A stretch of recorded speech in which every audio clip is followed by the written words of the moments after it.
मित्रांनो, Tanvi कोलतेचा finale weak मध्ये game जो आहे तो कुठे ना कुठे कमी होत चाललाय, वीक होत चाललाय असं महाराष्ट्राला वाटतंय.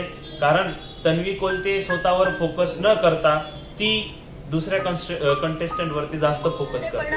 उदाहरण आहे कालच आपण बघितलं, रेवा एलिमिनेट झाली आणि रेवा एलिमिनेट होताच तिने सांगितलं की खोटे लोक घरात राहिलेत आणि तिच्या जवळची चांगली व्यक्ती बाहेर जाते. तिचं म्हणणं असं आहे की महाराष्ट्राच्या लोकांनी त्यांना वाचवून, विशालला आणि अनुश्रीला वाचवून सिद्ध केलं आहे की ते स्ट्रॉंग प्लेअर आहेत, पण तिला ते पचत नाहीये. कारण तिच्यासाठी कॉम्पिटिशन जे आहे ते स्ट्रॉंग वाढलेलं आहे. तिच्या हातून जे आहे ट्रॉफी लांब जाताना दिसत आहे तिला स्वतःला. त्याच्यामुळे ती त्यांना खोटं नाटक ऑन स्क्रीन फुटेज तशी दाखवते महाराष्ट्राला. बट महाराष्ट्राला चांगलंच माहिती आहे महाराष्ट्राने कोणत्या कंटेस्टंटला सेव्ह केलेलं आहे. तर मित्रांनो, मी असेच अपडेट घेऊन येत असतो, तर माझ्या चॅनलला सबस्क्राईब करा जेणेकरून मला मोटिवेशन मिळतं.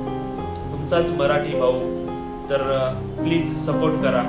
तुमच्या सपोर्टची खूप मला तरी वाटतंय आता तन्वी कोलते कुठेतरी घाबरते, कारण तिच्या हातून तिची ट्रॉफी जी आहे ती लांब जाताना दिसत आहे. आणि खरंच डिझर्विंग आहेत दोघंही, विशाल आणि अनुश्री. विशालपेक्षा मला अनुश्री जास्त डिझर्विंग वाटते, कारण तिचा गेम आणि तिचा प्रवास आणि तिची जर्नी खरंच कौतुकास्पद आहे. तर मित्रांनो, तन्वी कोलते ही महाराष्ट्राला चुकीचं ठरवण्याचा प्रयत्न करते. कारण वोट महाराष्ट्राने दिले, सेव्ह महाराष्ट्राने केलेला आहे. मग तन्वी कोलते कोण आहे जी महाराष्ट्राच्या जनतेवरती प्रश्न उचलणारी? हा प्रश्न मला पडलेला आहे. मित्रांनो, बिग बॉसच्या घरात आता फायनलिस्ट सगळे मिळालेले आहेत.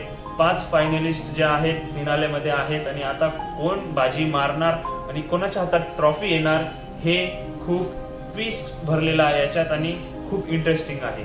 तर